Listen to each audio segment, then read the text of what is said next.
Hi guys. Hi guys, how are you all doing? This is the tennis world with a tennis expert.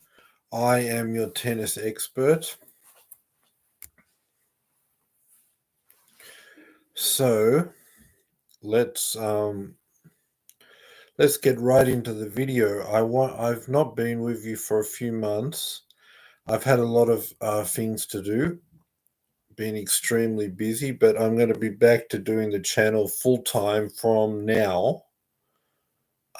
So what I just want to do is I just want to review the tournaments, the Masters of 1,000, because there's been no Grand Slams. So I did the Australian Open, the last Grand Slam that was on. I previewed, reviewed, and all of that. So what I want to do now is I just want to review the Masters of 1,000 that have been played since the Australian Open. Because those are the big tournaments and there's been no Grand Slams on. So then I'm going to preview Rome tomorrow or the next day, but I need to go back and review all the tournaments. The 4 Masters of 1,000 since the Australian Open, because the Australian Open is the last tournament I did, right? So let's first go into Indian Wells.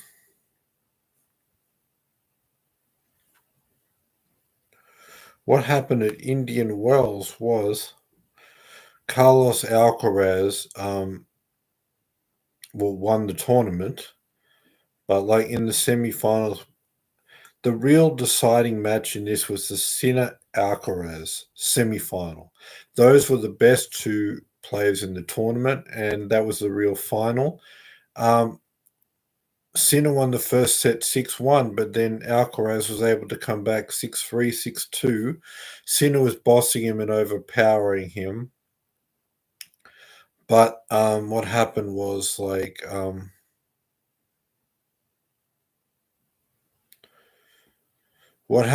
Alcaraz was able to be more attacking, hit with controlled aggression, hit less errors, get control of the points, and expose the fact that Sin is more of an attacking player, just sort of an average mover. He's not great, not slow.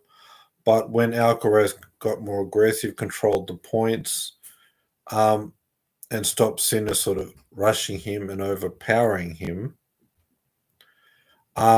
then Alcaraz was a better player, because Alcaraz has offense and defense. Sinner's defense is okay, but not on Alcaraz level. So the key was Alcaraz needed to be aggressive, needed to move Sinner around, and then Sinner's attacking game, he'll have to stand in the middle and attack. But defensively, he's just average. So if you can put him on the defense, and Alcaraz was more aggressive, did control the points in the second and third, and that was the real final. But in the actual final was 7-6, 6-1 in favor of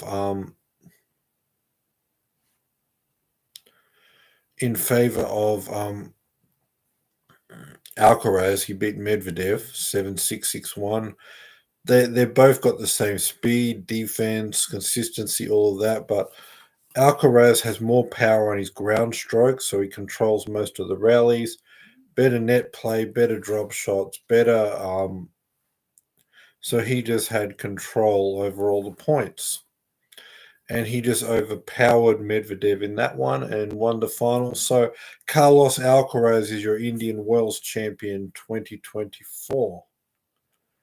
Let's move through to Miami now. Okay.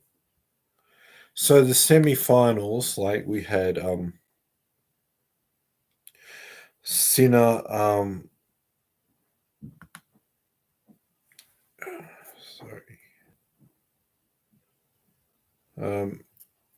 what was I going to say? Yeah, Sinner beats Medvedev and Dimitrov beats Zverev. 6-1, 6-2. So now this is getting worrying for Medvedev. In the tournament before Indian Wells, he just got destroyed by Alcaraz, the other young star who's also younger than him. Sinner beats him 6-1, 6-2 in the semifinals. It just overpowers him the exact same way that Alcaraz did in Indian Wells. Dimitrov won in 3 tight sets. And then the Miami final, we had Grigor Dimitrov playing against Yannick Sinner, and the score was 6-3, 6-1 to Sinner. Again, he's got the power and the attacking game of Dimitrov, but he's got more defense, a bit better serve, a bit more consistency, less errors, better mentally, and just controlled the points, did everything better. So Yannick Sinner beats Dimitrov, and Yannick Sinner is your 2024 Miami Masters champion. So that was that. Sinner over Dimitrov, and he had just beat Medvedev in the semi-final. So Sinner wins Miami. Then we start the clay court season. We moved to Miami. So in the semi-finals in Miami, 2 upsets. I thought we were going to get a Sinner Djokovic rematch of the Australian Open semi-final, but Tsitsipas beat Sinner 6-4, 3-6, 6-4 in a close last set. And Casper Ruud in the other semi-final wins 6-4, 1-6, 6-4 over Djokovic. So then in the Monte Carlo final, we get a Tsitsipas Ruud final. And Tsitsipas just overpowers Ruud 6-1, 6-4 with the forehand. Just steps in, hits the forehand, finishes at the net, and wins 6-1, 6-4 over Casper Ruud. So Tsitsipas is your 2024 Monte Carlo Masters champion with a semi-final win over Sinner in a tight 3 sets and a straight sets final over Casper Ruud. Tsitsipas, after not winning any important tournaments for a while, beats Sinner, the most dominant player at the start part of this year, in tight match, and then beats Ruud in the final, and Tsitsipas beating Sinner in 3 sets in the semifinals, Ruud in straight sets in the final is your Monte Carlo Masters champion 2024. That's the second time he's won that tournament, that Masters 1000. I think it was 2021, 3 years ago, if I'm not wrong.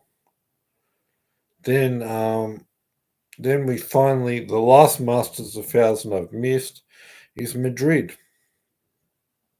And in the semi-finals, Aliassime beat Lechecka in a walkover. Lechecka had the one who beat Nadal.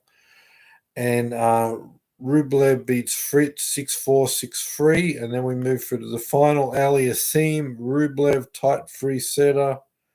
Aliassime hasn't done anything for a long time, has never been good on clay, even when he was at his peak. But he makes the final here, and he wins the first set, 6-4 over Rublev, and now he's 1 set away from winning a Masters 1000 on clay after not doing anything for a long time. But Rublev comes back and wins the second set 7-5 and the third set 7-5. So it's 6-4 to Aliassime in the first. Second set 7-5 to Rublev. Third set 7-5 to Rublev. And Rublev is your 2024 Madrid Masters champion, winning his first Masters 1000, coming from a set down after losing that first set 6-4 to winning the second and third sets 7-5, 7-5 to Rublev, and he wins this in 3 sets. And Rublev is your Madrid Masters champion 2024, and Rublev wins his first Masters 1000.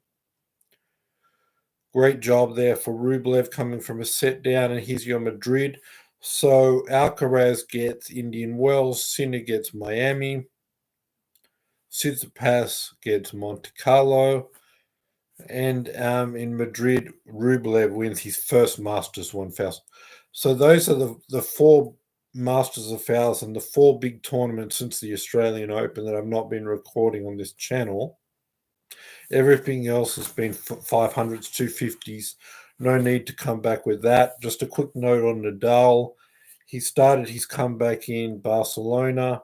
He won the first match in straight sets. He lost to De Minaur, I think, in straight sets, but it was 2 close sets. Then the next week he comes to Madrid. He wins the first match. Then he gets a rematch in his second match against Demonor, but this time he beats Demonor in straight sets. But then the next round, I can't remember the guy's name, but it was a tough 3-hour match, and Nadal wins. So now he's won 3 matches, just coming back from a year and a half off.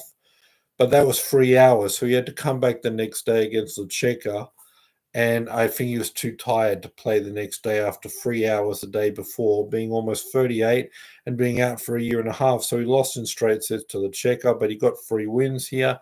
Nadal's building momentum.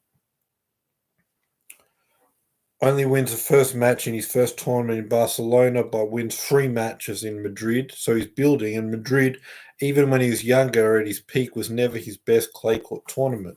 So the fact that he's got a few wins there when he's just coming back, he's really building. Madrid, the court is not as good from him as Barcelona, but he did better. So you can see he's building. Now in his third tournament back in Rome, I want to see how he does. It's on sea level. The court suits him better. He's got 2 tournaments behind him to build momentum. I want to see if Nadal does something big there. It's probably his last tournament before the French Open. So tomorrow or the next day, I'm going to preview the Rome Masters, but I've caught you back on all the tournaments we've missed. I've not done 250s, 500s. There's just been 4 Masters of Thousands since the Australian Open. The last tournament I did was the Australian Open. So I've reviewed those 4 Masters of Thousands, and I'll be there for every tournament from now on. Rome, the French Open. So tomorrow, the next day, I'll be previewing Rome. So be back for that video. Subscribe, bell notification, thumbs up. This has been the Tennis World with the tennis expert, and please come back tomorrow or the next day for my Rome Masters preview. That's my video for today. Subscribe, bell notification, thumbs up. See you tomorrow or the next day for my Rome Masters preview. Thanks for watching, and bye for now. Thanks for being with me, guys. Be back for my next video. Bye for now.